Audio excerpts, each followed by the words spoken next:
Welcome. In this explainer, we are diving deep into the science of high-performance coatings, the stuff that protects literally everything around us, from our cars to heavy-duty industrial machinery. Have you ever wondered about that? Why is your car's paint job flexible enough to handle dings and weather, while the coating on your garage floor is so tough it feels like solid rock? Well, it's not magic, it's all about chemistry. The secret is in the unique molecular blueprint of each coating, each one engineered for a very specific job. So, to really get to the bottom of this, we're going to explore the molecular blueprints of three absolute titans in the coatings world: epoxy, polyurethane, and acrylic resins. Trust me, their core structures are the key to everything.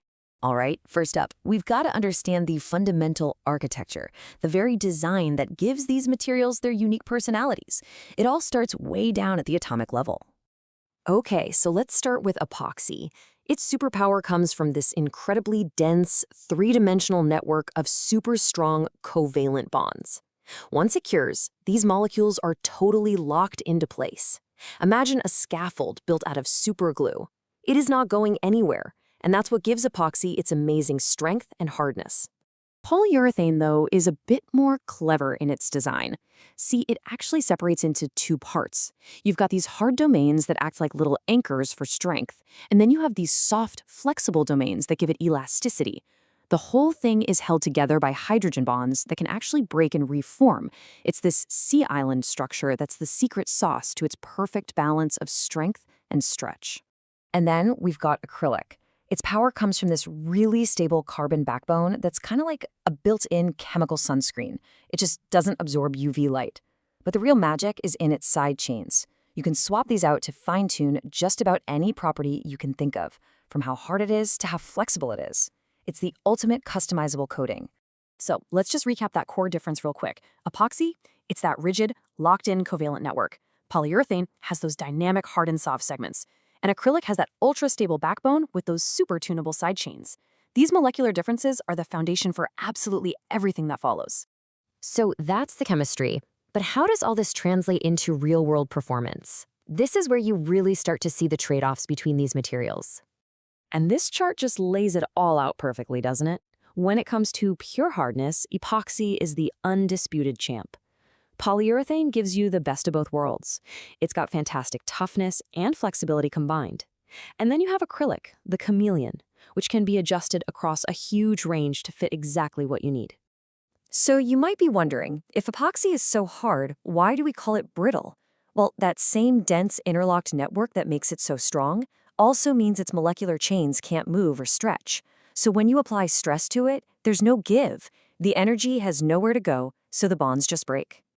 And that's exactly where polyurethane shines. When it gets stretched or hit, those hydrogen bonds can break, which absorbs a ton of energy. But here's the cool part. Once the force is gone, they just reform. It's like having a microscopic, self-healing, shock-absorbing system. And that's what gives polyurethane its incredible toughness.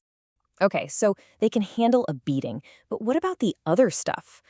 Chemical spills or just the relentless attack of sunlight day after day? Let's throw them into the endurance gauntlet and see how they hold up. When it comes to chemicals, epoxy's dense network makes it a real fortress, especially against things like alkalis. Polyurethane's performance? Well, it really depends on the specific recipe. The polyether types are fantastic against water, but the polyester ones can be a bit more vulnerable. Acrylics are generally pretty solid, but that ester group can sometimes be a weak spot for water to attack. Now for what might be the single biggest factor for any outdoor use: sunlight. See, some molecules, like those in standard epoxies and certain polyurethanes, have these things called aromatic rings. And these rings act like tiny antennas for UV radiation. They soak it up, and that energy causes them to break down and turn yellow. On the flip side, you have aliphatic structures, like in acrylics and high-end polyurethanes. They don't have those rings, which makes them naturally stable against UV light. Okay, so we've gone through a lot of science here. How in the world do you actually pick the right one? Well, it's not about which resin is the best overall, but which one is the right champion for your specific mission. And this guide really helps break it down. If you need a heavy-duty floor for a factory that needs to withstand insane hardness and chemical spills, epoxy is your champion, hands down.